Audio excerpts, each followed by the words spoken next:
Bienvenidos a todos y a todas. Y bueno, este es los nuevos diálogos que mensualmente hacemos en IACAP. Y hoy tenemos con nosotros a la doctora Ana Laura Ortega, que para que vosotros la conozcáis bien, voy a pasar a, pues a leer, si me da su permiso, una breve reseña de su currículum y así también pues, acabáis de conocerla. La doctora Ana Laura es también integrante de nuestro comité científico asesor, ¿vale? Eso es importante porque ella ya forma parte de lo que es el núcleo de la asociación, y tenerla aquí hoy, pues yo personalmente le doy las gracias. Si me permites, voy a leer una breve reseña de tu currículum, ¿vale, Ana Laura? Claro que sí. Vale, pues mira, la doctora Ortega trabaja en el Servicio de Oncología Médica en el Hospital Universitario de Jaén. Se licenció en Medicina y Cirugía en 2003 en la Universidad de Granada y entre 2004 y 2008 completó su formación como MIR en el Servicio de Oncología Médica del Hospital Universitario de Jaén. Como oncóloga se dedica a la atención de pacientes con cáncer de pulmón y cáncer de cabeza y cuello, con especial interés en investigación clínica y siendo la responsable de la unidad de investigación de oncología de su centro, ¿no? Asimismo, desde el 2020 se dedica además a la gestión clínica como subdirectora médica de su hospital. Además, es vicepresidenta de la Sociedad Andaluza de Oncología Médica, vocal de la Junta Directiva de ICAPEN, de la Asociación para el Estudio del Cáncer de Pulmón de Mujeres, también del Grupo Español de Cáncer de Pulmón, de la SEOM, de la Sociedad Española de Oncología Médica, de la International Association for the Study of Lung Cancer y de la Sociedad Europea de la Oncología Médica, ESMO, la europea, y también de la americana, que es ASCO. O sea, lo tienes todo, Ana Laura. Sí. Bueno, es lo habitual, yo creo, en un oncólogo que se dedica a cáncer de pulmón. Suena muy largo y parece, pero en realidad es lo habitual entre muchos compañeros. O sea que Muy muchas bien. gracias por la presentación. Pues nada, si tú quieres decir, presentarte o decir unas breves palabras antes de empezar, y si no, bueno, pues ya empezamos con el turno de preguntas, o si quiere, o formulamos las que nos han llegado a través de las inscripciones. Perfecto, Bernard. Pues en primer lugar, pues agradeceros a todos la atención. Veros conectados pues es una alegría, porque como bien decía Bernard, realmente para mí, además representando también a Jaén, pues ACAP es muy especial porque fuimos una de las primeras ciudades en las que Bernard empezó a trabajar y a contarnos cómo se trabajaba, cómo funcionaba, se estableció una colaboración y realmente creo que tanto mis compañeros como yo, quienes en el servicio, pues hemos tenido todo lo presente que hemos podido y colaborar en la medida de lo posible, porque como le decía Bernard antes de que os conectaseis, trabajar juntos es bueno para todas las partes porque nuestro objetivo es el mismo. Así que realmente es una suerte y daros las gracias a los pacientes por ser activos en asociaciones, porque es cierto que en nuestro país probablemente nos situamos un poco menos y sobre todo pues hay alguna asociación más antigua en pacientes con cáncer, pero es verdad que específica la va habiendo poco a poco y es fundamental que tengáis voz porque aunque los oncólogos en este caso y el resto de profesionales sanitarios intentemos representaros, pero lo que vosotros nos aportáis en primera persona es único, es fundamental y complementa muchísimo. Con lo cual, pues ya os digo, afortunada de estar hoy aquí, espero ayudaros en la medida de que se pueda. Así que, pues encantada de contestaros. Pues muchas gracias por tus palabras, Ana Laura. Y yo creo que es importante pues que aparte que nosotros podamos tener voz, ¿no? Y que cada vez vayamos haciendo pasito a pasito muchas más cosas, ¿no? Por la enfermedad. De hecho, aquí con nosotros hay pacientes que son muy, muy expertos, Ana Laura, ¿eh? O sea, quiero decir, que saben mucho de su enfermedad, saben de tratamiento, saben de medicina de precisión, Pero bueno, yo creo que la colaboración entre nosotros y vosotros los profesionales y que haya un vínculo de confianza, ¿no? Pues es importantísimo y bueno, yo creo que también algo necesario, ¿no? Para nosotros. Sin duda. Muy bien. Bueno, pues a ver, ¿alguien quiere abrir el melón o directamente formulo alguna pregunta de las que tengamos aquí? ¿Nadie quiere preguntar? Rosa. Hola, buenas tardes. Me llamo Rosa y bueno, yo tengo adenocarcinoma de pulmón en estadio 4 y tengo una mutación driver que es ER2, ¿vale? Mi pregunta es en relación a cuándo consideráis que hay progresión. Es decir, si por ejemplo hay algún nódulo que sube unos milímetros arriba correspondiente, o sea, cuando lo comparas con un ataque anterior, o sea, ¿cuándo se considera verdaderamente que hay progresión en la enfermedad? Gracias por la pregunta, Rosa. Consideramos progresión que, como tú te sitúas, permíteme que diga porque es verdad que es un término que suena como positivo y en realidad tiene unas connotaciones negativas. Porque progresión hablamos los oncólogos y no solo los oncólogos, sino los radiólogos fundamentalmente.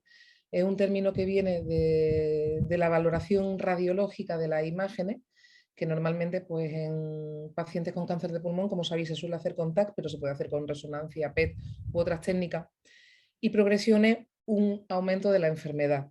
Entonces, consideramos que un tumor ha progresado, es decir, ha cambiado, ha crecido, es una señal de que los tratamientos no están siendo eficaces o un tumor que se consideraba controlado se ha reactivado. ¿De acuerdo? Por convenio, para intentar, pues a partir de los ensayos clínicos, porque claro, pensad cuando sabéis, pues, y una de las cosas, pocas cosas buenas que nos ha traído la COVID es que escuchemos todos hablar de ensayos clínicos, escuchemos todos hablar de fase 1, fase 2, fase 3. En los ensayos clínicos lo que se hace es usar una medicación que no está autorizada o alguna que está autorizada en otro escenario y que queremos valorar mejor si es eficaz en otro escenario, tenemos que comparar. Y para poder comparar, tenemos que ser lo más precisos posible. Entonces, el término progresión se empezó a usar porque cuando queríamos saber si un tratamiento dejaba de ser eficaz, en el caso del ensayo, el tumor crecía. Entonces, consideramos progresión sensu estricto, o sea, siendo totalmente estricto, es que las lesiones que ya conocemos, es decir, donde hay enfermedad, sea del tumor originario en el pulmón o en alguna de las metástasis, crece más de un 30% con respecto a la referencia anterior, bien que aparezca alguna lesión nueva en alguna localización, en algún sitio donde no había lesiones, son los dos términos fundamentalmente. Entonces, un crecimiento de milímetros, pues depende de con qué compares, ¿vale, Rosa? Porque si esa lesión inicial tenía 5 milímetros y crece 9, ya ha crecido más, o sea, crece hasta 9, ya mide más de un 30%. Pero claro, también es verdad que los informes radiológicos, los radiólogos suelen ser muy exhaustivos y describen lesiones que a lo mejor no consideramos el oncólogo como importante para valorar cuál es la situación de la enfermedad. O bien lesiones que no tienen que ver con la enfermedad, entonces a lo mejor lesiones y las adenopatías, los ganglios linfáticos suelen ser muchas veces unas que nos describen muy exhaustivamente. Entonces, cambios en milímetros puede que no tengan ninguna importancia, tanto en positivo como en negativo, tanto un aumento como una disminución. Pero es cierto que hay que verlo en el contexto de la evolución de los diferentes TAC, que suele ser OPET, pero ya os digo, solemos referirnos a TAC, como sabéis todos, la prueba que mayoritariamente usamos es el TAC. Y dependiendo de ese punto de partida, de lo que llamamos lesión diana. Cuando estamos fuera de un ensayo clínico, pues hay veces que no somos tan precisos en cuanto a hacer ese porcentaje, pero lo solemos hacer en la mayoría de los casos. Entonces, ya te digo, realmente y la respuesta corta a tu pregunta es que crezca más de un 30% o que haya una lesión nueva. Pero hay que ponerlo en contexto como te he intentado explicar. No sé si te he dejado más o Sí, menos claro. Sí, sí, sí, o sea, tienes que ver un poco la evolución, digamos, ¿no? Sí, y realmente, ¿y si esa lesión era para ti significativa? Para ti, dentro del contexto de la enfermedad, en el sentido de Yo que no esa sé, eso ya lesión, no sé muy bien a qué te refieres. Bueno, vamos a ver. habitualmente los ensayos los llamamos lesiones diana, ¿vale? O sea, yo tengo, digamos, digamos, una lesión que sí que digamos que yo creo que puede ser diana y esa ha aumentado poco, Ajá. han sido 3 milímetros y otra que son nódulos, entonces de Claro, 4 a 6 también. luego hay lesiones que es difícil medirlas en milímetros como nos gustaría por intentar, porque yo digo, esto viene de intentar compararlo para ser lo más preciso posible, para hacer las comparaciones lo más reproducible y lo más comparable en el contexto de un grupo de pacientes en un ensayo. Pero luego hay lesiones que no son medibles, por ejemplo, que aparezca líquido en alguna cavidad, por ejemplo, pues un derrame pleural, en el caso de la pleura, o un líquido peritoneal, eso es difícilmente medible, porque claro, cuando hablamos, pueden medir una lesión que tiene límites. Ya, Una lesión en el hueso también es difícilmente medible. Esa es la otra limitación también de las mediciones. Por eso te decía que hay que ponerlo en contexto, pero normalmente si es una lesión que se puede medir, más del 30%. Y luego el contexto también puede ser, por ejemplo, imaginaos que pues, una persona que tiene un cáncer de pulmón, tiene pues, una lesión en el pulmón y tiene una neumonía. Esa neumonía que se ve en un TAC puede ser también una lesión, pero que no se explica por la enfermedad. Eso me refería a que ya, se ya. considere que está relacionada, porque puede haber pues, otros cambios en las imágenes debido a otros motivos distintos al tumor. Entonces, por eso el ponerlo en contexto. Lo que tú me cuentas de las dos lesiones probablemente se han ido vigilando a lo largo del tiempo. Y luego también esto viene de la quimio clásica. Como sabéis, pues tenemos tratamientos ahora que no son solo quimio. Entonces, muchos de estos tratamientos, fundamentalmente la inmuno, los tratamientos dirigidos, que suelen ser Yo los tengo. tratamientos orales, no causan, como la quimio sí hacía, no causan tanto aumento o disminución, ¿vale? Muchas veces causan estabilización, es decir, que la lesión se queda quieta, que no crece. Entonces, pequeños cambios en milímetros pueden ser simplemente cambio de perspectiva. Por ejemplo, si te haces una foto de frente y perfil, si la repites en 5 minutos más tarde, pues probablemente la perspectiva sea distinta y a la hora de medir milímetros, pues no sea relevante, ¿sabes? O sea que al final la importancia del contexto. Y entonces, Sí, cambios sí, de 5 milímetros puede que no sean importantes. sí, por ejemplo, en mi caso tuve COVID, que no sé si habrá Y influido vemos o no. lesión y podemos ver lesiones posteriormente y que pueden durar algunos meses. Por eso un poco hay que poner en cuarentena y por eso algunas veces os escucharéis o nos escucharía a los oncólogos que os diremos, bueno, tenemos que repetir y si tienes una duda muy razonable de que no tienes claro qué, vamos a hacer la siguiente prueba un poquito antes para ver esa evolución. Y luego marcan los síntomas, o sea, te hablo de progresión cuando me preguntabas qué es progresión, pues progresión es eso, pero radiológica. Puede haber un TAC muy parecido, muy similar, pero si el paciente te cuenta que tiene unos síntomas peores, ha empeorado ostensiblemente, pues tienes que descartar, y algunas veces lo escribimos en los informes como progresión clínica. No solo son las imágenes, sino para nosotros lo que está por encima de todo es la situación del paciente, es cómo se encuentra. Entonces, si te encuentras peor, también pones un poco en duda la información que te están dando las imágenes, lo importante del contexto de cómo se encuentra la persona, ¿vale? Por eso te digo, si ha habido cambio en milímetros, imagino que tu oncólogo o tu oncóloga lo que hará será Sí. repetirte de nuevo las pruebas en el tiempo establecido. Si por esa alteración molecular que tú tienes está en un ensayo clínico, hay que seguir la regla del ensayo. El ensayo si te dice, pues se repite a las 6 semanas, a las 9 o a las 12. Aunque tu oncólogo puede decir, bueno, pues fuera de ensayo, vamos a hacerlo fuera de ensayo porque creo que es necesario responder a esta duda. Pero seguramente para ponerlo en perspectiva, pues será dentro de una siguiente prueba y ya con el global viendo si ese porcentaje se confirma que está aumentando o ha sido algo coyuntural por haber pasado la COVID. Vale, gracias. No, es que mi cuestión, o sea, me has resuelto bastante. O sea, vosotros os fijáis en porcentajes, no Sí, en que verdaderamente haya no, habido porque es milímetros. eso, hay lesiones que son muy pequeñitas, hay tumores, como sabéis, pues que se pueden diagnosticar con decenas de centímetros, hay veces que vemos que la enfermedad crece y somos capaces de detectarla con milímetros. Por eso es importante ponerlo en perspectiva y comparar con las previas. Por eso para nosotros cuando empezáis un tratamiento siempre pedimos una prueba y si en el proceso de diagnóstico se ha tardado un poquito más, que como sabía algunas veces puede ser más largo, lo volvemos a repetir por tener una referencia lo más fidedigna posible. Ya, pero si por ejemplo vuelve a seguir creciendo otros milímetros más, hay progresión, está claro. Claro, se sospecha que puede ser una progresión, aunque ya te digo, hay que ponerlo en contexto. La inmunoterapia que te contaba de los tratamientos, pues hay algunas veces que causan lo que se llama pseudoprogresión. Creo que se explica solo el yo tengo quimio y inmuno. Se puede poner, algunas veces, pues la inmunoterapia puede causar que haya un pequeño crecimiento fundamentalmente de los ganglios linfáticos de algunos nódulos. Y luego se produce una disminución. Entonces, nos cuesta, salvo que veamos claramente que la persona se encuentra peor, y entonces ahí sí sumamos los datos de los síntomas, los datos clínicos con los datos de las imágenes. Pero si tú te encuentras bien y el cambio es pequeñito, se vería en una siguiente prueba. Si sigue creciendo, pues a lo mejor incluso hay veces que si no tenemos claro, pues se pide hacer una nueva biopsia o se pide pedir de una prueba distinta para poder darnos perspectiva. O sea que somos bastante concienzudos, creo, los oncólogos en intentar confirmar y no nos lo creemos a la primera. Vale, muchas gracias. A ti, Rosa, por la pregunta.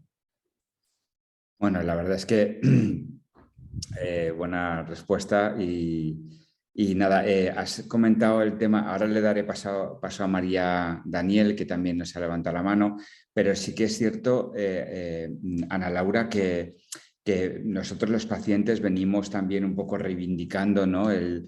Aunque en cáncer de pulmón, por ejemplo, el tema de los circuitos rápidos, ¿no? En determinados hospitales ya empiezan a funcionar muy bien, ¿no? En cuanto ves la sospecha, ¿no? Pues, pero todavía seguimos viendo que hay pacientes que no son diagnosticados todo lo precozmente que debieran, ¿no? Entonces eso también es una reivindicación que desde la asociación queremos, bueno, pues que esto no ocurra en general en todos los, o sea, que el diagnóstico sea igual en cualquier parte del territorio, o sea, que no sé, ¿Jaén tiene circuito de diagnóstico rápido? No como en otros sitios, sí hay una consulta rápida por parte de neumología, pero no lo bien montado que está en alguna otra provincia, que como bien has descrito, pues es verdad que está muy bien organizado. A ver, el tema del diagnóstico en cáncer de pulmón es cierto que a todos nos gustaría que fuera lo más rápido posible. Aparte de por la carga psicológica que supone, que no hay que desdeñar, o sea, es fundamental el sufrimiento cuando estás en proceso pero no tienes la certeza, pues realmente al final todos vamos a ser pacientes en algún momento, con lo cual creo que somos capaces de ponernos por un segundo, pero cuando eres tú quien lo protagoniza o un familiar tuyo, pues obviamente se pasa peor. Pero el problema en cáncer de pulmón hay un problema que es inherente a la enfermedad, o sea que los propios tumores de pulmón, pues a diferencia de otros tumores con los que comparamos y nombramos muchas veces el cáncer de mama o el cáncer de colon, por ser los otros que son más frecuentes, al estar los pulmones donde están, suele ser complicado acceder a una muestra sin hacer daño. Y suele ser complicado que den la cara con algún síntoma. Por eso muchas veces, sabéis, pues se diagnostica la enfermedad cuando estamos en una enfermedad avanzada, lo que llaman un estadio 4, pero porque no ha dado síntomas antes. Entonces, ese ingrediente hay que sumarlo al diagnóstico del cáncer de pulmón. Es un poquito más difícil que en otros órganos. No es el más difícil de todos, hay otros órganos que es todavía más difícil, pero no es de los más fáciles tampoco por estar los pulmones donde están y porque nuestros pulmones son órganos grandes, es un pequeño crecimiento que es como inicialmente aparece la enfermedad, no tiene por qué dar síntomas. Y da síntomas cuando ya ha crecido suficiente como para que no se pueda operar o no se pueda hacer un tratamiento curativo. El hecho de que luego intentemos organizarnos en el sistema para ser lo más eficientes posible es una obligación que tenemos. Y en eso pues trabajamos en los comités, que todos habréis oído hablar pues de los comités de tumores, y se organizan circuitos y hay vías, que eso por ejemplo en mi hospital sí lo hay. Si por ejemplo un médico de familia tiene una sospecha, que tenga una consulta donde enviar lo más rápido posible y que no que el paciente tarde en verse en el hospital X tiempo, no, que se vea en el margen de menos de una semana. Pero luego también la otra dificultad del cáncer de pulmón es que puede aparecer cuando ya aparecen metástasis, que no tengas claro si el origen es el pulmón o es otro órgano. Entonces también, hasta que se pone de etiqueta que el origen es pulmón, pues hace que sea un poco más complejo. A esto, aparte de intentar organizarnos mejor, que ya os digo, aparte de por estar a la última en los tratamientos, aparte de intentar pues, que sea lo más llevadero para todos el pasar por la enfermedad y los tratamientos, una de nuestras obligaciones es realmente coordinarlo lo máximo posible para ser eficaces. Y eso, en resumen, es lo que hace un comité de tumores. Pero además tenemos técnicas diagnósticas nuevas que nos están permitiendo actuar antes y mejor. Y aunque todavía no se usan en todos los pacientes, pero soy muy optimista. Bernard ha contado pues, el tiempo que llevo trabajando y demás, y una de las cosas que a mí me ilusiona y por eso me ilusiona tanto tratar cáncer de pulmón es porque realmente en mi experiencia he visto cambios en positivo siempre. Podemos usar pues, herramientas como la biopsia líquida, que es tomar una muestra de sangre que nos permite ayudarnos al diagnóstico. Esto no se puede usar en todos los casos de cáncer de pulmón, pero cada vez más, y estoy segura de que lo usaremos cada vez más. Se pueden hacer los tags de screening, es decir, la detección precoz, igual que se hacen mamografías o colonoscopias a la población en general, las personas que no tienen síntomas, para intentar prevenir, pues estamos trabajando en ver cómo hacer un tag, y aunque todavía no lo hagamos sistemáticamente, tampoco quiero contaros cosas que no son realidades aún, pero cada vez más sabemos, pues hay que hacerlo cada cierto tiempo, hay que hacer este tipo de tag para intentar coger la enfermedad cuando aún no ha dado síntomas. Entonces, ya te digo, en el diagnóstico hay mucho margen de mejora, pero creo que cada vez tenemos más herramientas e intentamos hacerlo un poquito mejor. Entonces, esa complejidad que tiene esta enfermedad en concreto, o las diferentes enfermedades que forman el concepto cáncer de pulmón, que lo sabéis también, es una suerte de estar con un grupo de pacientes expertos, pues realmente nos hace que cada vez sea un poco menos complejo. Pero es verdad que no es tan sencillo como en otras enfermedades, y con todo mi respeto a otras especialidades, no voy a decir que la mía es la más difícil ni mucho menos, pero no es como, pues, cojo una muestra de un cultivo de sangre, aparece una bacteria y tengo el nombre de la infección. Ya, sí, sí, está claro que es más complicado y nosotros lo sabemos, pero también o sea, que decir, refrendo todas tus palabras, que efectivamente cada vez vamos mucho, o sea, vamos mejor, ¿no? Y estamos mejor diagnosticados y mejores tratamientos, etc. O sea que no voy a decir nada nuevo porque ya vemos, o sea, prácticamente estoy muy de acuerdo con todo lo que has dicho, Ana Laura. Le voy a dar paso a María Daniel y tengo otras preguntas por aquí que también me han llegado por el chat. A ver, María. Hola, buenas María. tardes.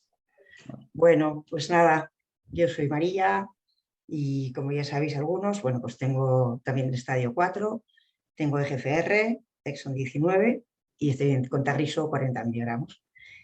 Y mi pregunta, bueno, a ver, es sobre las metástasis cerebrales, porque, bueno, y sobre las resonancias, en este caso. Yo tengo un poco de conflicto ahí porque en mi hospital, por lo visto, por protocolo, no hacen resonancia cerebral.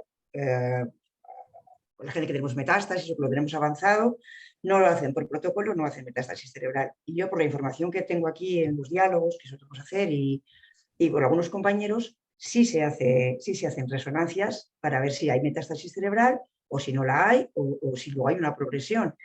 Entonces, bueno, pues a mí en principio no me la quieren hacer. Ahora ya les he convencido y me la van a hacer, pero es un conflicto y al final es un disgusto cada vez que voy a la consulta por este motivo, ¿no? Al final he conseguido, pero porque me dicen que no cambia el pronóstico. O sea, es que si a mí se me dan una razón válida, pues me sirve. Pero se me dicen que es que no cambia el pronóstico, que no es necesario. Yo no sé si hay controversia con eso entre otros centros o es el único centro en el que no se hace por protocolo. O si es necesario realmente, porque claro, la sensación que me queda al final es que no es necesario, que para qué me la van a hacer. Entonces, claro, yo tengo ahí un disgusto con eso, que para qué. Si me puede aclarar, por favor, si es necesario, si no, si es una cosa mía o realmente es algo importante. Una excelente pregunta, María. Te agradezco mucho la pregunta porque es verdad que es algo sobre lo que los oncólogos discutimos. Vale. Y parece que soy gallega o no estoy contestando ni sí ni no a nada, pero es verdad que tampoco en esta pregunta que me haces hay un sí o un no rotundo. Me explico. A día de hoy hay muy pocas diferencias entre la resolución de imagen y la calidad de diagnóstico que nos da una resonancia o un TAC. Pero por eso os contaba antes, digo, usamos mayoritariamente como herramienta el TAC, pero hay zonas, hay situaciones, hay que necesitamos el apoyo de otras pruebas que complementan, ayudan o incluso superan al TAC algunas veces. ¿Cómo accedemos a ellas? Es decir, ¿cómo os las pedimos y cada cuánto tiempo os las pedimos y por qué las pedimos? Pues depende de varios factores. El más importante de todo, sin duda, es la sensibilidad, es decir, cuánto es capaz de detectar una diferencia. En el caso de una resonancia pensando en lesiones cerebrales, cuánto es capaz de detectar la existencia o no de metástasis cerebrales. Las mejoras tecnológicas han hecho que haya muy poca diferencia a día de hoy entre el TAC y la resonancia, pero honestamente la resonancia es superior, sobre todo en algunas zonas del cráneo. Entonces es verdad que cuando hablamos de metástasis cerebrales, pues la resonancia a priori sería la mejor prueba. Pero digo a priori, me explico, María.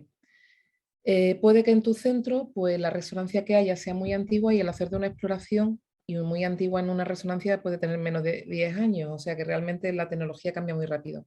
Entonces el tiempo que se tarda en hacerte una resonancia sea superior a 1 hora y que ofrecerte esa opción les cueste más por el hecho de que tengan más limitados los recursos y es una realidad, ¿vale?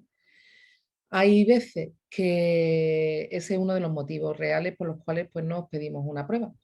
Pero no creo que sea así en tu caso, porque si no, no te hubieran dado esa contestación. Y la voy a intentar completar un poco porque creo que lo que te han dicho no te han explicado el mensaje probablemente todo lo bien que se podría, todo lo completo, pero es verdad que en cuanto a que no cambia el pronóstico, es decir, es que no hay tanta diferencia entre un TAC y una resonancia.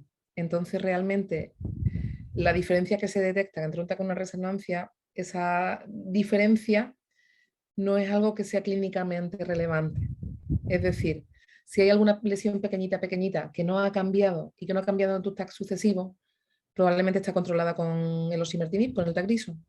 De manera que, y está controlada. ¿Me explico? Si dejara de estar controlada, se vería un crecimiento. Si tú tuvieras algún síntoma y en el TAC no se viera ninguna diferencia, estoy segura de que tus oncólogos te pedirían la resonancia para ese desempatar que contaba antes, ese contestar a una duda porque ha habido cambio en los síntomas. Hay centros donde sí pedimos las resonancias, pero no las pedimos tampoco siempre porque por eso hay veces que, y algunos compañeros dicen, mira, mi servicio de rayo ha establecido, tenemos que limitarla a ciertas indicaciones pues porque no tenemos la disponibilidad que nos gustaría a todos. O bien porque es que en el tiempo que se hace una resonancia se pueden hacer 10 TAC, que te dan una información mucho más global, porque la resonancia es estupenda para el cráneo, pero para el tórax no nos ayuda casi nunca, ¿sabes? Entonces también por eficiencia, y ya no me refiero a económica, sino también el factor tiempo. O sea, si tú a un paciente cada vez que valoras cómo está su enfermedad, le tienes que pedir 4 pruebas diferentes o le pides una sola, eso supone un tiempo, esfuerzo, recursos y sufrimiento de hacer la prueba y exposición a una posible reacción. Con lo cual, al final del día, la prueba que casi más nos gusta a los oncólogos que vemos cáncer de pulmón y a los otros especialistas como cirujanos de tórax, neumólogos y demás que trabajan también en la enfermedad, es el TAC, porque probablemente sea la relación información, tiempo, disponibilidad y riesgo para el paciente la mejor prueba de todas, ¿sabes? Pero en concreto en el cráneo, pues hay centros, por ejemplo, la pedimos de inicio en una persona que tiene un tumor estadio 4, precisamente por ver esas pequeñas lesiones para luego poder comparar si realmente estaban o no estaban. Claro. Pero como te decía, que es la información que tú tienes y es totalmente cierta, pero como te decía, cada vez más y más en personas que tenéis mutaciones como la de GFR, no nos interesa tanto porque antes cuando no teníamos las herramientas que tenemos ahora, el detectar una metástasis cerebral, lo que queríamos es poder ofreceros radioterapia craneal lo antes posible. Ahora, sin embargo, sabemos que como tenemos fármacos que son mucho mejores, pues queremos ahorrar la radioterapia si no es imprescindible porque tiene más efectos secundarios que fármacos como el que tú estás tomando. Y si no se ven cambios en tus diferentes TAC, por eso es lo de decir no la necesita. No que se trata que no la necesite, claro que nos daría información siempre. Pero es verdad que si tú no tienes síntomas nuevos y no ha habido cambio en tus TAC, incluso la eventualidad que hubiera alguna lesión pequeñita que no se ha visto de inicio, tampoco va a cambiar la decisión de seguir o no el tratamiento. No sé si me explico, María. Sí, sí. Entonces, con los TAC, con el TAC inicial, se ve si tienes metástasis en el cerebro o más o menos. Se ven la mayoría te diría más del 90% de las metástasis que puede haber. Pero incluso con esa confianza que os cuento de un TAC, pues hay lesiones que se le pueden escapar. La resolución de las pruebas, dependiendo pues de lo moderna que es la tecnología, de cómo se hace, pero normalmente en un TAC la resolución es de entre 5 y 10 milímetros. Es decir, lesiones de menos tamaño se le pueden escapar. Ajá. En una resonancia, la resolución depende del órgano, ya os decía, en el tórax, aunque tenga una resolución estupenda, no permite distinguir bien.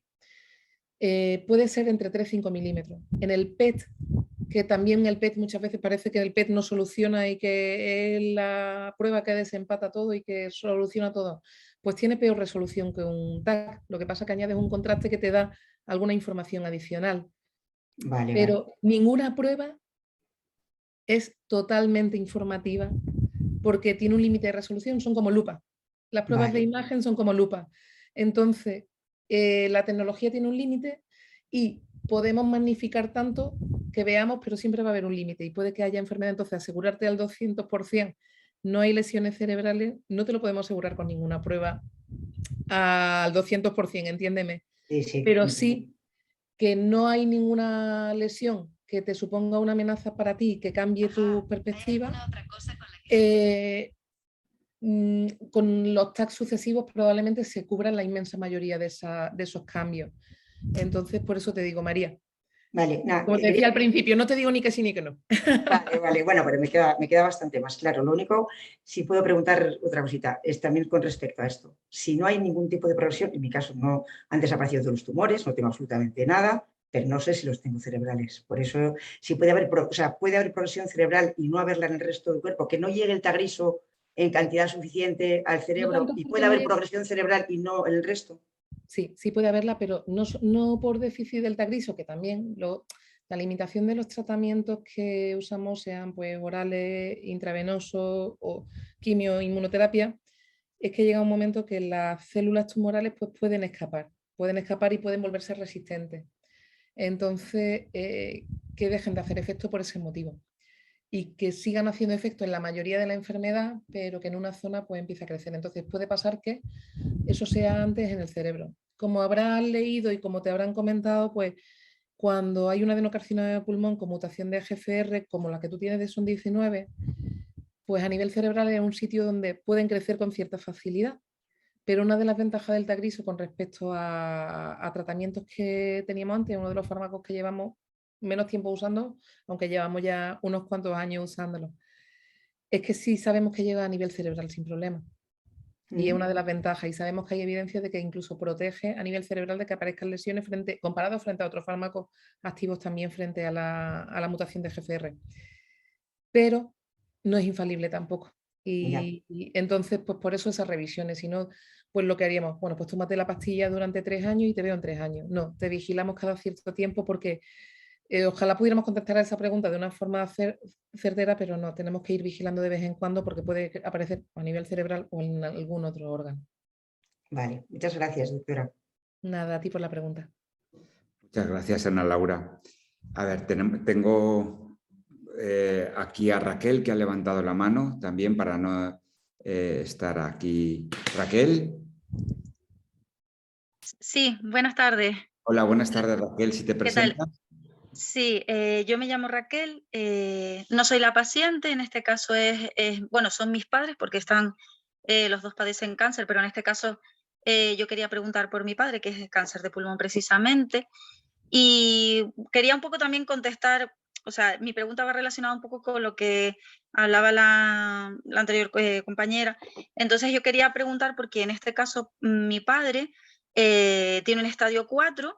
En su momento, además fue diagnosticado porque tuvo una neumonía bilateral, no era COVID, fue además en el 2020, época, bueno, un poco más incipiente con el COVID, pero mi pregunta, que no me quiero desviar mucho, es, él cuando fue diagnosticado le propusieron entrar en un ensayo clínico. Como hallazgo casual, tenía una metástasis cerebral muy pequeñita creo que eran 4 o 5 milímetros. Entonces ya no era candidato para entrar en el ensayo clínico, pero sí que recibió quimioterapia, inmunoterapia y además recibió también radiocirugía cerebral para tratar esa metástasis. Le dieron la opción de elegir entre radioterapia, que serían 3 sesiones, o radiocirugía, que era una sola sesión, y nos decidimos por esa opción, que era en otro hospital, pero que nos daba mayor garantía de que desapareciera la lesión, y así fue. Mi pregunta un poco, que va relacionada con lo que comentaba la anterior persona, mi padre, por ejemplo, se realiza un TAC del tórax y también una resonancia cada 3 meses. Pero no termino de entender, es verdad que no han aparecido nuevas lesiones, pero en su momento cuando se hizo un PET le marcaba otras zonas, como puede ser la zona maxilofacial, y le marcaba también, creo que recordar, creo que era el esófago, una zona por ahí, también la vejiga. Cuando yo le pregunté al oncólogo, porque no estaba claro, según decía el informe, que si era primario de pulmón, yo insistí al oncólogo para que me explicase si se iban a hacer pruebas complementarias o cómo se iba a decidir, y su respuesta fue que no, que quien me había dicho a mí que no era de pulmón, primario de pulmón, que sí que lo era. Esto a mí me generó un poquito de incertidumbre, y también esa es un poco mi pregunta, que cómo se toma esa decisión de decidir, pues eso, que es primario de pulmón, y también hasta qué momento, entiendo que esto no es tan exacto, pero cuánto tiempo vamos a estar, que yo lo agradezco, cada 3 meses con estas pruebas. No termina de orientarme el oncólogo. Yo muchas veces siento, yo no sé si alguien más comparte mi sentimiento, evidentemente no es lo mismo ser paciente que familiar, cuidador principal, pero siento que muchas veces me falta información, que el oncólogo no se sienta a explicarnos, sino es más que entiendo que tengan falta de tiempo, pero siento que a mí me falta información o yo no termino de entender un poco el procedimiento, quizás. Algo que no me pasa con mi madre, por ejemplo. Entonces no sé si he formulado bien la pregunta, lo siento. Nada, si alguna cosa no queda clara, yo intento contestarte, Raquel, con mucho gusto. Vale. Entiendo 2 preguntas distintas y tú me corriges si no te contesto lo que... Pero voy a ir por 2 partes por un lado, ¿vale? Primero, con respecto a cuánto tiempo el seguimiento, por lo que me cuentas en el caso de tu padre, pues había una metástasis, había más de una, es decir, la enfermedad era estadio 4, con lo cual ese seguimiento lo hacemos mientras él viva habitualmente. Probablemente el oncólogo de tu padre no te ha dicho con certeza, porque como he intentado contaros antes, seguimos una secuencia, pero luego el ritmo nos lo marca el paciente y lo que aparezca. Es decir, si fuera una secuencia sin más, que hay que hacerlo por un protocolo, pues dejaríamos pedido los TAC cada 3 meses los próximos 5 años, por decirte un plazo de tiempo. Pero nos encontramos cada vez en la consulta para ver si ha habido síntomas o ha habido cambios que nos hagan cambiar ese plan. Ese plan no es inamovible, no es un mapa de carretera, es algo que se va construyendo, entiéndeme. Entonces, el pedirlo cada 3 meses, pues que siempre con un margen, no hay que hacerlo a los 90 días exactos, pero es lo que solemos hacer, día arriba, día abajo. Y si hay cambios en la evolución de tu padre, pues a lo mejor hay que hacerlo antes o hay que añadir alguna otra prueba, ¿vale? Cuando se ha tratado una lesión craneal con radioterapia y más con una técnica como la radiocirugía, el estándar sí es pedir resonancia. Por eso en el caso de tu padre sabíamos que había una lesión y luego se ha tratado con radioterapia, con lo cual la resonancia sí permite ver pequeñas diferencias que el TAC a lo mejor se le escaparían a la hora de valorar cómo ha cambiado, pero porque había una lesión y porque ha recibido tratamiento con radioterapia. Entonces, por eso se incluye y se hará pues en lo sucesivo. Con respecto al... Contabas, aunque no me lo has preguntado, pero aprovecho... bueno, pues no se incluyó en el ensayo clínico. Cada ensayo clínico tiene unas reglas del juego. Ahí sí que hay... sí es un mapa de carreteras cerrado. Realmente para participar en un ensayo clínico, luego el objetivo es comparar cómo le va a los pacientes y sacar conclusiones para luego la mayoría de los pacientes.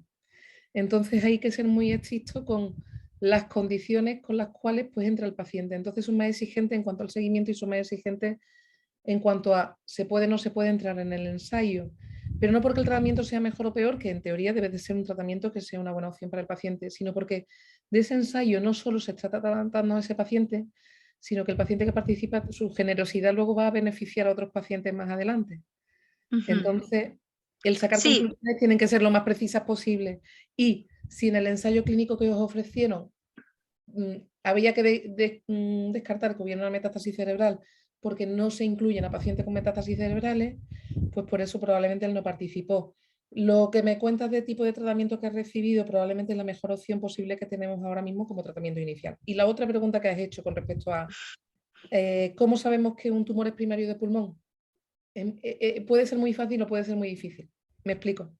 Si la enfermedad aparece como un nódulo solo en el pulmón y cuando se quita en el quirófano, se toma una biopsia, el patólogo mira en el microscopio y nos dice un cáncer de pulmón y no hay ninguna otra cosa, es tan sencillo como eso. Si un paciente tiene metástasis en zonas que a lo mejor pues, influyen, hay varios órganos y en el tórax pues está el corazón, está el esófago, están los pulmones, está la tráquea y algunos de los órganos que tú describías, pues puede que las lesiones estén en una zona a caballo entre varios órganos, entonces que sea un poquito más complicado. Pero acabamos teniendo la certeza absoluta cuando yo empecé en la residencia en el 75% de los pacientes. Había un 25% que existía una entidad que llamábamos tumores de origen desconocido, porque no éramos capaces de ponerle el apellido de dónde era. A día de hoy todos los tumores de origen desconocido son menos del 3%, porque gracias a lo que pueden mirar los patólogos a la hora de mirar la célula en el microscopio, pues pueden asegurar con una certeza cada vez mayor que el origen es un órgano u otro.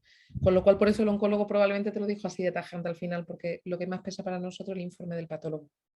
Porque cada vez claro, más... yo lo del ensayo clínico lo entendí perfectamente y además, en cierta manera, agradezco que a través de ese ensayo y de la participación que él firmó, que estaba dispuesto, se halló además que en todos los informes aparece de manera casual esa lesión cerebral. Yo lo agradezco muchísimo porque mi tío también tuvo cáncer de pulmón y cuando ya tenía metástasis cerebral tenía muchísimos focos y no se pudo hacer nada. Realmente lo agradezco.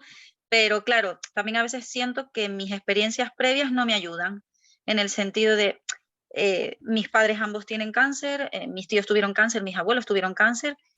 Entonces muchas veces siento que cada profesional es distinto, no ha coincidido que hemos tenido, vivo en Canarias y pues tampoco es que haya muchos oncólogos, entonces a veces puede ser que coincidas con el mismo profesional. En este caso la verdad que he tenido suerte y muy rara vez he coincidido, pero sí es cierto que a veces tengo la sensación, que yo entiendo que el trabajo es muy complejo. Mi padre también se operó, que quería un poco poner en antecedente un poco la situación de él para que se entendiera que se había operado y los tratamientos que se había dado. Pero tengo la sensación muchas veces de que o a mí me falta información o yo no la estoy recibiendo bien o no la estoy procesando bien, a lo mejor, porque yo insistía mucho en esto del PET cuando marcaba determinadas zonas y claro, el informe al ser como relativamente tan claro, al decir no se puede asegurar que sea primario de pulmón, ahí me generó inseguridad porque entiendo que le hacen las pruebas, Raquel, pero sí, pero perdón. no, perdóname, te interrumpo yo, pero por ejemplo, lo que me has contado del informe del PET, sin ver el resultado, como os decía Bernard al principio, no es por no contestaros, sino porque realmente no tengo los datos delante. Pero sí, Sí. yo he comentado, en ninguna prueba nos da una certeza absoluta.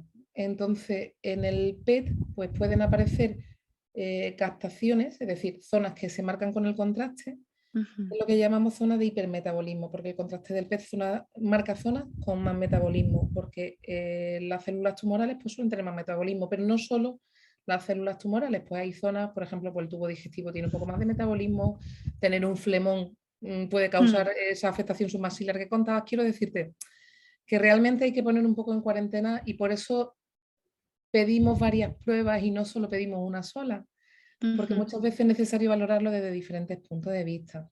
Y luego mi consejo es que si tienes esa sensación de que el oncólogo no está transmitiendo esa información, pues intentad, en cada hospital lo tenemos articulado de una manera, pero sí comentarle, oye, estamos ocupados todos, un hecho, pero como la mayoría de los trabajos en realidad, pero sí que solemos tener la forma de que nos busquéis para concertar una cita ad hoc para eso. Es decir, comenta pues, al personal de recepción o cuando llegue la consulta, doctor, doctora, ¿sería posible que usted me reservara pues 10, 15 minutos en otro momento y que él o ella busque en el hueco? Lo he Porque intentado. lo hacemos con frecuencia y ya te digo, y si, pues, si no suelen ser la auxiliar de enfermería quienes os reciben cuando llegáis a la consulta, ¿tendría un hueco para hacerlo? O bien directamente cuando pase la consulta, que lo que pasa es que también muchas veces, cada vez pasa menos, pero lo interpretamos en la consulta como que queréis que os demos información que no esté delante del paciente, y eso nos hace ponernos un poco a la defensiva, porque sabéis que antiguamente se hacía mucho así y cada vez menos, afortunadamente. Entonces, si no has encontrado la manera, pregunta en tu hospital cómo es el mecanismo para que el oncólogo pueda daros una cita para resolver esas dudas, porque es verdad que no es raro que queden dudas y es muy razonable lo que me plantea de intentar resolverlas con la historia de tu padre delante. Claro, yo no soy partidaria de ocultar nada, o sea, a mí eso de vamos los dos juntos, igual que voy con mi madre, no soy partidaria de ocultar nada. Yo creo que el paciente tiene todo el derecho del mundo a conocer su situación y no soy partidaria de tener No te una lo digo cita. porque a lo mejor algunas veces os podemos malinterpretar y decir, no, es que lo que quieres es que me cuente algo y he contado todo, y no, se trata simplemente, doctor, me han quedado dudas, podemos encontrar el hueco para poder resolver esas dudas. Eso es algo que si no lo decís se va a encontrar, de verdad que sí. Creo que es algo que hacemos siempre que podemos y que lo detectamos, que no es simplemente decir, no, que quiero que me cuente algo aparte, te lo digo porque seguro que no es tu intención. Pero desde el otro lado muchas veces lo que nos encontramos y lo podemos malinterpretar tu intención. Entonces no simplemente es decir, tengo algunas dudas, podemos quedar un día un poco más tranquilos para hacerlo. Y si no al oncólogo directamente en la consulta, al personal auxiliar o al personal administrativo, porque te van a ayudar seguramente con la manera de hacerlo. En mi hospital tenemos una serie de citas para eso. Cuando hay alguna duda que a lo mejor pues intentamos que las conteste otro compañero, si el problema es porque a lo mejor no te entiendes bien, porque luego al final pues somos personas y muchas veces la relación depende de cómo aunque demos Claro. los objetivos, que te entiendan la otra persona. Pregúntalo o a los administrativos o en información al paciente de tu hospital, porque seguro que encuentran la vía, Raquel. Vale, muchísimas gracias. Y por tu pregunta. Sí. Pues muchas gracias, Ana Laura, porque yo creo que has dado una muy buena idea para a que de los pacientes que estamos aquí, pues que si tienen alguna duda, ¿no? O pues que puedan utilizar esas vías, ¿no? Para poder concertar una cita como más ad hoc, ¿no? con su oncólogo, ¿no? O si tiene dudas, yo creo que es bueno también hacerlo, aunque muchos de ellos preguntan abiertamente, ¿no? Pero bueno, sí que es cierto que cuando el tiempo está limitado, pues hay que buscar otro tipo de recursos. Bueno, pues a ver, yo tengo aquí una pregunta de Francisco, que me dice, perdón, Francisco no, Fernando.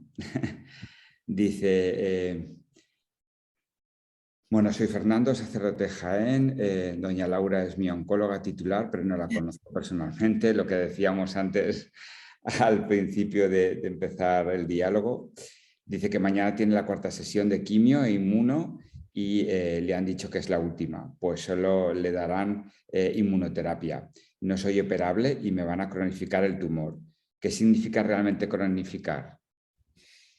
Pues Fernando me hace una pregunta estupenda y se lo comentaré a mi compañero que le ve mañana, porque mañana tampoco le veré yo, porque voy a Valencia a un curso. Entonces, por eso es por lo que algunas veces no coincidimos, aparte de porque salientes de guardia y demás. Como sabéis ya todos seguro, pues la mayoría de los hospitales intentamos ser siempre la misma persona, pero nos organizamos en equipos que conocemos de vuestra enfermedad prácticamente todo es lo mismo. Entonces siempre es más fácil cuando es el mismo interlocutor para ambas partes. Quiero deciros, cuando os conocemos para nosotros también es más fácil. Pero siempre intentamos que haya compañeros por si nos surge algún imprevisto o algo programado, como en mi caso en este momento. Cronificar la enfermedad, pues es un término que usamos muchas veces y es nuestro objetivo. A ver,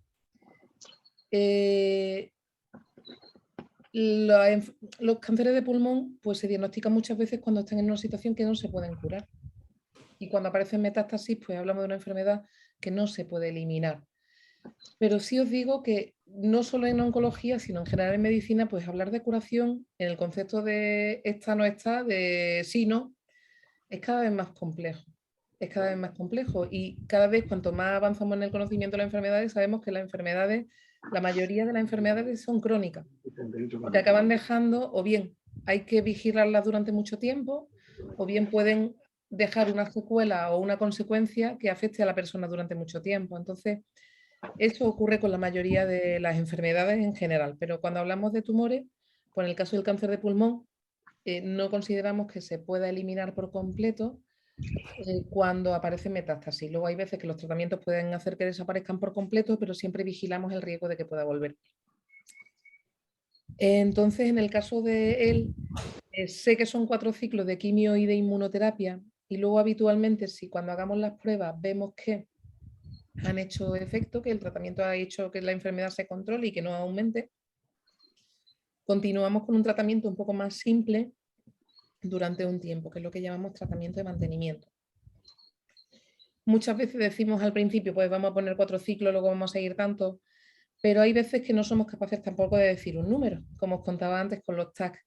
Y es porque hoy en día, antiguamente los tratamientos que usábamos eran muy tóxicos y teníamos una limitación, no podíamos usarlo más de 4 o 6 ciclos porque los efectos secundarios superaban a los beneficios. Sin embargo, hoy en día, la mayoría de los fármacos que usamos para tratar los diferentes tipos de cáncer de pulmón se toleran razonablemente bien y se pueden usar durante un tiempo largo. Entonces, por eso, pues,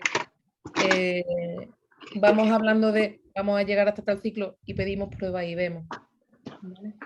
A eso nos referimos también, el cronificar la enfermedad es intentar con los tratamientos y el seguimiento de mantener la enfermedad sin cambiar, sin reactivarse el máximo tiempo posible. Muy bien, sí, la verdad es que nosotros oímos más el término cronificar que curar, ¿no? Y cronificar, bueno, ya también es muy buena señal, o sea, es decir, una enfermedad crónica bien, o sea, bien diagnosticada y bien, o sea, que decir que tiene sus controles y, bueno, pues puedes tener calidad de vida e incluso también la posibilidad de vivir muchos años, ¿no? Que es de lo que... Alguien tiene el micrófono abierto y no sé quién es, pero si podéis apagar los micrófonos a la hora de hablar el resto, pues bueno, creo que ya lo ha apagado. Muchísimas gracias a quien haya sido. Bueno, pues a ver, una de las preguntas que tengo aquí, que nos ha llegado a través de las inscripciones, es: hola, en la última analítica me salió alto el marcador CEA suero. Tengo este marcador en 8 y siempre lo he tenido en 2. ¿Es preocupante? Pues contesto algo parecido a otras respuestas que he dado. No es preocupante por sí solo, pero probablemente pues, se pida un siguiente control más cerca en el tiempo o bien pues, se pida alguna otra prueba para intentar aclarar si realmente eso es importante o no. Los marcadores tumorales en otro tipo de tumores, como fundamentalmente el cáncer de próstata o el cáncer de colon, nos ayudan mucho. En cáncer de pulmón lo seguimos pidiendo porque hubo un tiempo en el cual teníamos tan pocas pruebas que sí nos aportaban mucho, pero a día de hoy, aunque sigan en los protocolos, soy honesta, nos sirven más bien para poco. Nos sirven más bien para poco porque los marcadores tumorales no son más que proteínas que se detectan en la sangre, igual que se puede detectar pues, el colesterol o las transaminasas, es decir, valores que aparecen en la analítica. Y pueden aumentar porque un tumor crezca, que es el sentido que deberían tener, pero pueden aumentar porque se tenga un catarro, pueden aumentar porque se tenga otro problema de salud, pueden aumentar por medicación, es decir, son muy poco sensibles. Ese concepto que os contaba antes con las pruebas de imagen, es decir, si aumentan, puede ser por un cambio, pero puede ser muy variable también incluso porque la determinación a la hora de procesar vuestra sangre. Y luego además pueden cambiar por muchas cosas que no son la enfermedad, con lo cual pues muchas veces no son tan útiles como parecen. Y muchos pacientes y familiares nos preguntáis, ¿pero me ha pedido los marcadores? Si estamos hablando de un cáncer de pulmón, aunque sean los diferentes tipos de cáncer de pulmón, sinceramente los marcadores suelen ayudar muy poco en la inmensa mayoría de tumores de pulmón. Entonces, imagino que pedirán o bien otra analítica o bien otro tipo de prueba para aclarar. Genial, pues yo creo que muy bien, pues muchas gracias, Ana Laura.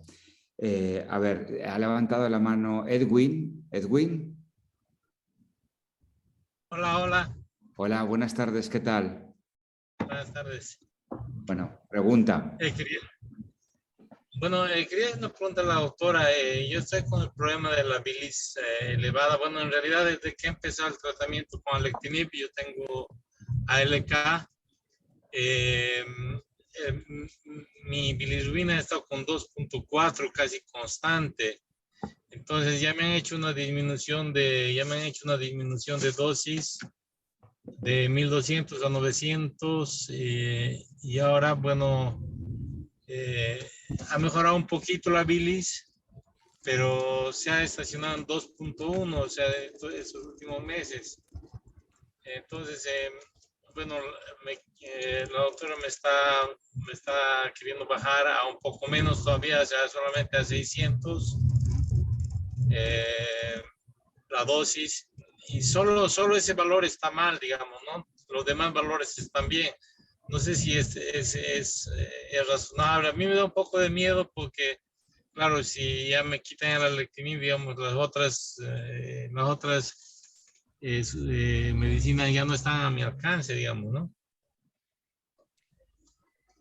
Pues intento contestar, Edwin. Muchas gracias por la pregunta. Es verdad que la alectinib, cuando hay alteraciones de ALK en el tumor, pues es un fármaco que es muy útil. Y suele ser muy poco tóxico, pero claro, muy poco tóxico si comparamos con las otras alternativas que teníamos, que eran la quimio, pero también puede tener sus problemas. Y uno de los problemas es, como nos estás contando, la alteración de la bilirrubina o de otros valores de la analítica del hígado.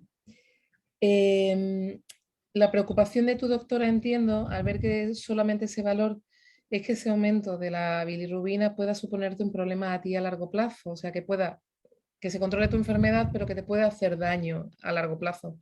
Que en una analítica o dos aparezca algún valor alterado, normalmente tiene poca repercusión, pero que se mantenga en el tiempo, pues sí puede ser una señal de que se pueda dañar tu hígado, y entiendo de ahí la preocupación.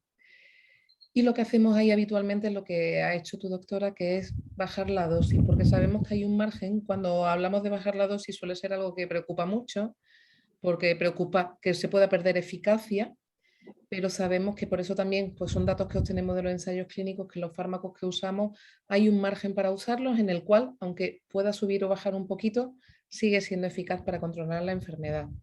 Entonces, lo que ha hecho tu doctora es con el objetivo de intentar protegerte para que el medicamento siga haciendo su efecto frente al tumor, pero no te haga daño a ti. Hay otra alternativa, hay otros tratamientos. Es verdad que acceder a los tratamientos es distinto en un sitio o en otro, las posibilidades que tenemos. Y el alectinib suele ser, pues, una de las opciones que usamos en primer lugar frente a tumores ALK. Otra de las alternativas que puede que te planteen, si la analítica sigue saliendo alterada, es a lo mejor descansar un tiempo y luego retomarlo. Te tendrán que seguir vigilando, Edwin, pero no te preocupes, que lo que se está haciendo no cambia la eficacia del tratamiento, y sí es por tu seguridad. Muchas gracias, muchas agradecido. ¿Te ha quedado claro, Por la Edwin? pregunta. Edwin. Sí, no, está perfecto, muchas gracias. Muy bien, genial. Gracias a ti. Bueno, a ver, otra de las preguntas. Hola, soy cubana. Llevo en tratamiento con alectinib porque soy ALK.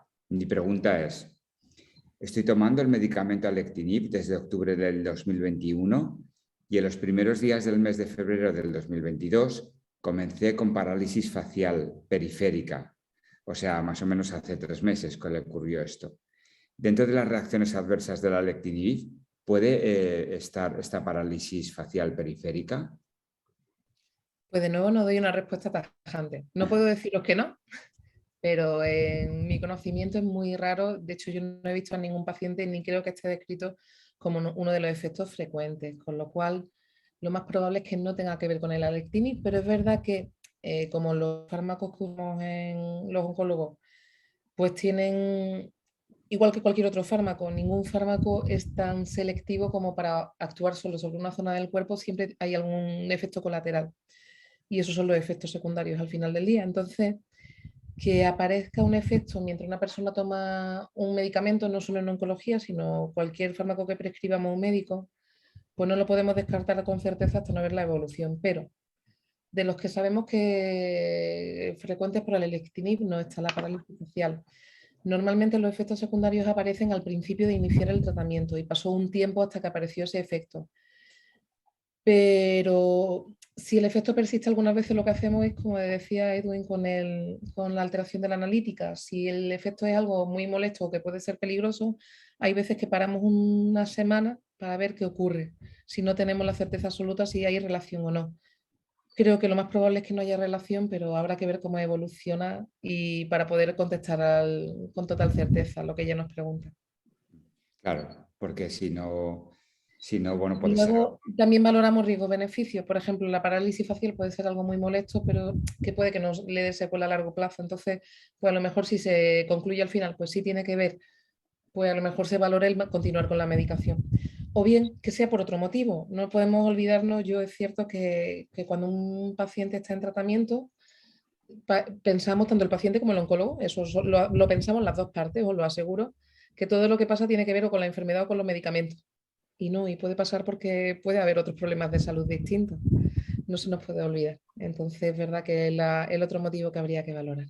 Muy bien, Laura, gracias. Bueno, te voy a preguntar una de investigación, a ver qué opinas. Y así también que te escuchen. Bueno, en una reciente entrevista a la doctora Özlem Türeci, no sé si la conoces. ¿La conoces? Sí, la hemos visto todos en los telediarios. Creadora de la vacuna ARN de Pfizer-BioNTech para la COVID-19, ella habla de la aplicación de la tecnología de vacunas ARN al tratamiento personalizado del cáncer como una terapia que tendremos disponible muy pronto. ¿Qué futuro le ves a esta vía de tratamiento, Ana Laura? Pues es verdad que está más cerca de lo que parece. En mi hospital estamos participando en un ensayo clínico de BioNTech, precisamente, con un fármaco que es una vacuna ARN mensajero. Y justo se puso en marcha un mes antes de la pandemia. O sea que os confirmo que no es algo que se sacaron del armario y se han inventado, sino que es algo que se llevaba trabajando muchos años. A ver, las vacunas de ARN mensajero, aunque yo no soy una experta en ellas, porque realmente esto es algo más de biólogo, bioquímico, pero no son más que una forma de llevar una información para que haya un cambio en el organismo, ¿vale? Entonces, el ARN mensajero es una partícula de nuestro material genético que puede llevar pues, cierta información. Entonces, las vacunas normalmente, clásicamente, pues eran como uno de los mecanismos para formar vacunas era un virus al cual se le quita la parte infectiva y se mete pues la parte del anticuerpo que protege frente a la enfermedad. Entonces, por eso este mecanismo es distinto y cuando hablamos de la vacuna del COVID de ARN mensajero decimos un mecanismo diferente, pero en realidad es la misma filosofía y es llevar una partícula que transporta una información para que tu cuerpo aprenda a hacer algo, ¿vale? No sé si me explico o si estoy siendo demasiado simple, pero creo que en resumen es eso y por eso se le pone la etiqueta vacuna. Porque se puede pensar también que una vacuna frente al cáncer es para prevenir. Y en mi conocimiento, aunque también estamos haciendo cada vez más esfuerzo en prevención, pero estamos hablando de una vacuna terapéutica, una vacuna que trata, ¿vale?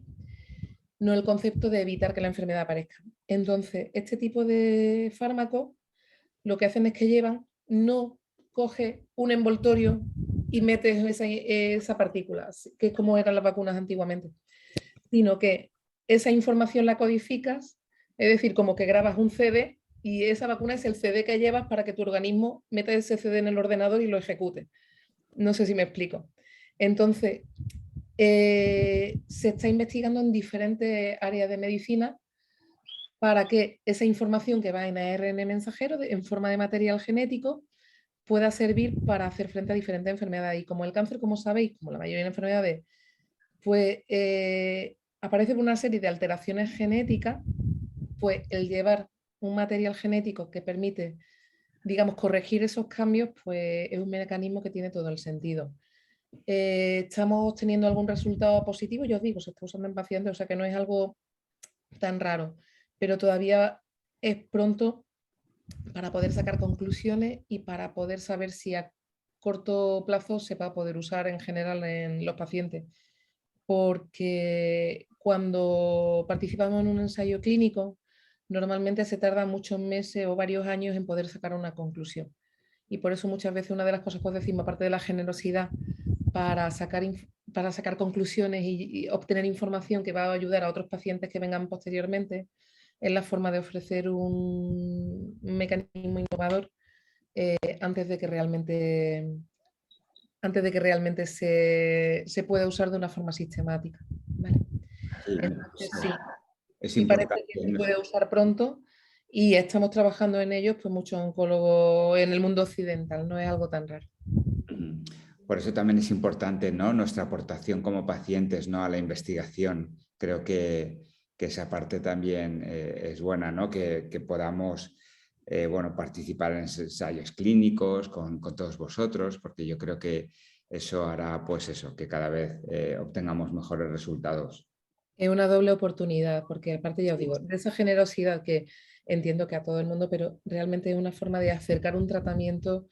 Y luego además deciros, en oncología es muy difícil que usemos placebo y nunca se compara frente, éticamente y por la normativa que hay, no podemos comparar frente a algo que no sirve. Y si el comparador, o sea, cuando en un ensayo clínico hay veces que se usa un medicamento y no se compara con nada, es usar un medicamento que se ha usado en otros pacientes y sabemos que queremos saber pues cómo funciona, pero muchas veces lo que se hace es que el paciente se randomiza, es decir, se asigna a un tipo de tratamiento a otro de una forma aleatoria. Bien, la comparación siempre tiene que ser el mejor tratamiento posible, no va a ser uno peor. Tiene que ser la mejor opción disponible en ese momento para ese tipo concreto de enfermedad, con lo cual el participar en un ensayo clínico suele ser siempre una garantía de que se usa el mejor tratamiento posible. Tiene un precio, y no me refiero al económico, que es que hay que hacer un seguimiento más estrecho. Es verdad que es un engorro porque hay que hacer analíticas más a menudo, hay que hacer pruebas más a menudo, hay que acudir más veces al hospital, pero es un engorro que os ofrecemos porque pensamos que tiene beneficio y porque así he tenido que demostrarlo antes de ofreceroslo. Sí, sí, estoy contigo, Ana Laura, estoy contigo. Bueno, tenemos dos preguntas, una en el chat y otra Moisés, que ha levantado la mano, ¿vale? Entonces, si os parece, Ana Laura las contestas y bueno, más o menos llevamos ya más de una hora aquí. A mí la verdad es que se me ha hecho y se me está haciendo cortísimo y ya, bueno, pues si queréis, pues podemos despedir a la doctora. Voy a leer, Moisés, si no te importa, leo la de Carlos, ¿vale? Y luego te doy paso a ti. Vale, hola, soy Carlos y mi caso es de un carcinoma epidermoide en estadio 4 en el hígado, tratado en principio con pembrolizumab con una buena respuesta inicial y tras posterior progresión con carbonoplatino más paclitaxel, con buena respuesta y disminución acusada del mismo, por lo que ahora estoy en descanso de la quimio. Quería preguntar si hay alguna novedad sobre este tipo de cáncer y si debería insistir en la biopsia líquida y el TAC cerebral, que no se me han realizado ninguna. Bien. Aquí Carlos nos explica perfectamente, digo, me faltarían detalles para poder ser más concreta, Carlos. Discúlpame si no contesto a todo lo que espera.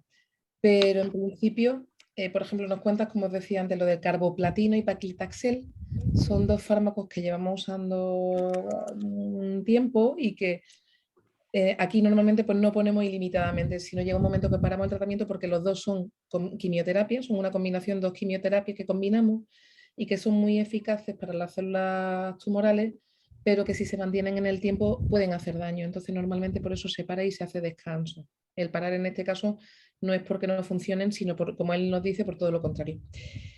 En el carcinoma epidermoide o carcinoma escamoso, que cuando escuchéis estamos hablando de lo mismo, pues como en otras áreas de la vida, pues hay muchos sinónimos. Entonces muchas veces cuando explicamos eso puede llevar a que pensemos que hablamos de cosas distintas, pero no. Es el segundo tipo más frecuente de tumor de pulmón. Hace unos años era el más frecuente y ahora, después del adenocarcinoma, es el segundo más frecuente. Pues es uno de los tipos de células en los que los avances de los que hemos tenido en los últimos años han servido menos, honestamente. Entonces, la mayoría de los avances que hemos tenido han servido fundamentalmente para los adenocarcinomas, que por otra parte son los más frecuentes. Sí hay avances con respecto a fármacos útiles en carcinoma epidermoide, pero ya te digo, con los datos que me da, pues habría que repetirte pruebas en el caso de que lo necesites. De momento, si no hay novedades, pues seguirás en revisiones, seguirás en vigilancia y cuando llegue el momento, si la enfermedad cambia, que puede pasar a lo largo del tiempo, pues entonces tus oncólogos intentarán ver cómo obtener información para elegir el tratamiento, porque cada vez más en cáncer epidermoide de pulmón también encontramos diana, encontramos alteraciones moleculares cuando hablamos de GFR-LK o algunas alteraciones suelen aparecer en adenocarcinoma, es muy raro que aparezcan en carcinoma escamoso epidermoide, pero hay otras alteraciones que empezamos a ver que sí se pueden encontrar y para eso o bien hay que estudiar tu biopsia inicial o bien valorar si fuera necesario repetir una nueva, o bien tomando una muestra, la biopsia clásica, o bien mediante una biopsia líquida puede ayudar algunas veces, pero depende de la situación cuando necesites el tratamiento, Carlos. Con lo cual, pues dependerá de cómo evolucione, pero seguro que hay alguna otra opción de tratamiento que te pueda ayudar. Pues muchísimas gracias, Ana Laura. Y le doy paso a Moisés. Moisés. Hola, buenas tardes a todos.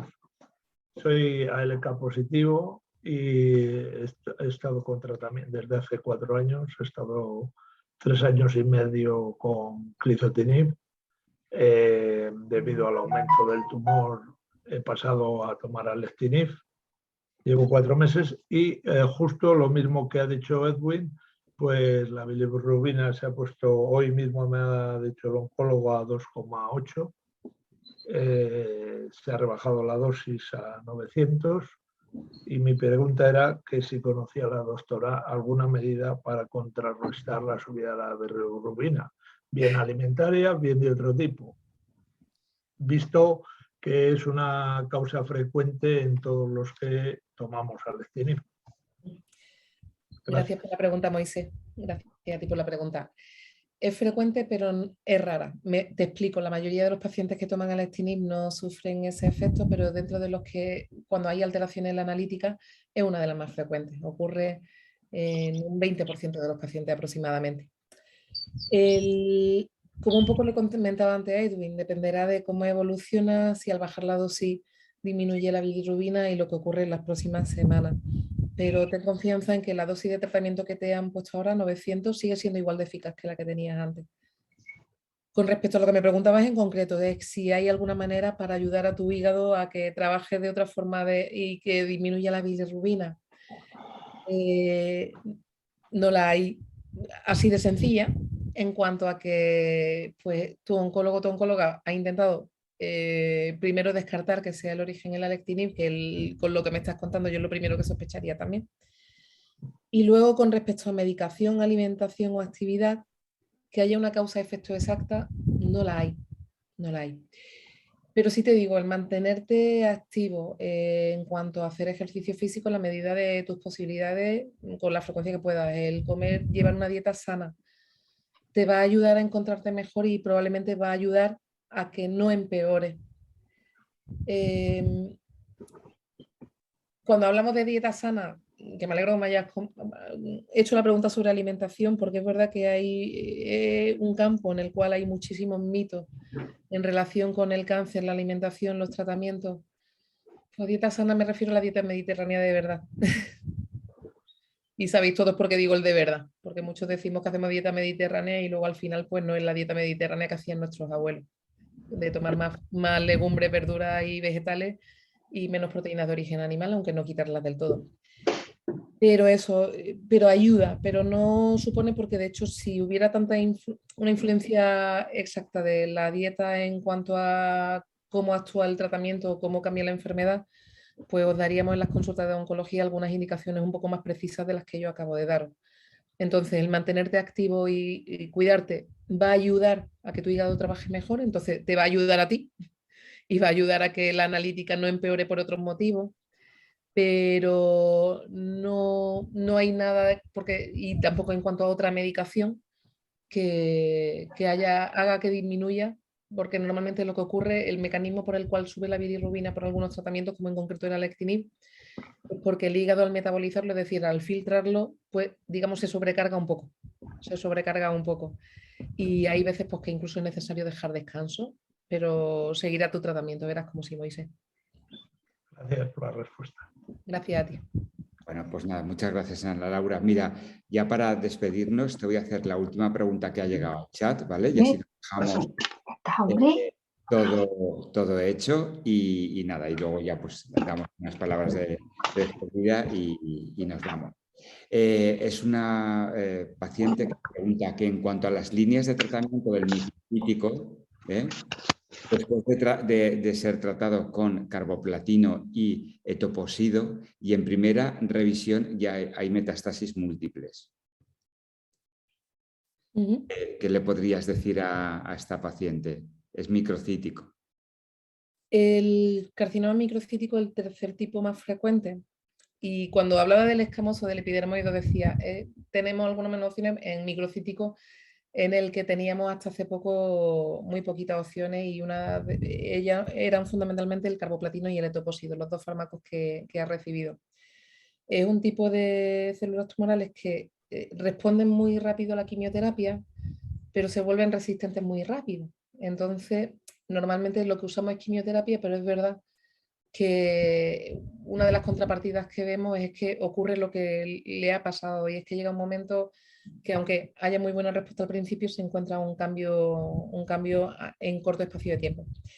En carcinoma microcítico de pulmón, la inmunoterapia, que todos habréis oído hablar de ella, pues está empezando a dar resultados, pero no tan claros y no tan rápidos, aunque sí los hay, de hecho se utilizan en algunos pacientes, pero no tan claro y no tan rápido como los carcinomas no microcíticos, que son fundamentalmente el adenocarcinoma y el carcinoma epidermoide. No me atrevo a decir si hay más fármacos que son activos, no me atrevo a decirle cuáles, porque no tengo los datos necesarios de dónde está su enfermedad, cómo está su analítica, qué otras enfermedades tiene, que son los otros factores que tenemos en cuenta un oncólogo. Pero suele ser un buen momento también para consultar por si hay algún ensayo clínico disponible, porque es verdad que se está haciendo un esfuerzo muy grande con respecto a la investigación del carcinoma microcítico, y estoy segura de que vamos a encontrar fármacos un poquito, no mejores, sino más duraderos en el tiempo su efecto en los próximos meses y años. Entonces probablemente le planteen usar algún otro tipo de tratamiento, que sea lo más probable quimioterapia, pero no puedo decir más con esos datos, pero imagino que se le ofrecerá por algún otro tipo de tratamiento. Bueno, pues muchas gracias, Ana Laura. Se nos acaba el tiempo aquí. La verdad es que hemos estado todo el rato hablando y resolviendo dudas durante hora y media, que ha sido prácticamente en 5 minutos. Y nada, yo personalmente y en nombre de la asociación, pues te agradecemos que hayas compartido tu tiempo, que nos hayas dedicado la sabiduría, ¿no?, y el conocimiento, ¿no?, médico que tienes para resolver todas nuestras dudas.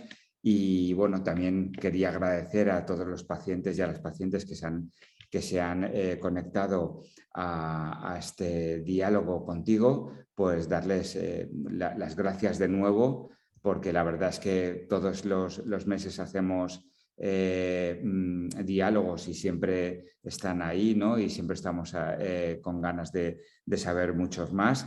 Este diálogo también estará y formará parte del conjunto de sesiones que tenemos en nuestro canal de YouTube. Y bueno, no sé si querías tú apuntar alguna cosa más, Ana Laura, despedirte. Agradeceros la invitación, ha sido un placer. A mí también se me ha pasado muy rápido el tiempo, y realmente pues espero haberos ayudado en la medida de lo posible a resolver dudas y con vuestras inquietudes frente a la enfermedad y los tratamientos. Es un placer siempre colaborar con AEACAP. Gracias, Bernardo, en concreto a ti. Es un placer siempre, y daros la enhorabuena por estas iniciativas, porque os digo, como os decía al principio, que los pacientes seáis activos, intereséis y nos hagáis preguntas, nos aporta siempre a todos, y que participéis en asociaciones como AEACAP nos va a ayudar y nos va a seguir ayudando a todos, estoy seguro. Muchas gracias, ha sido un placer.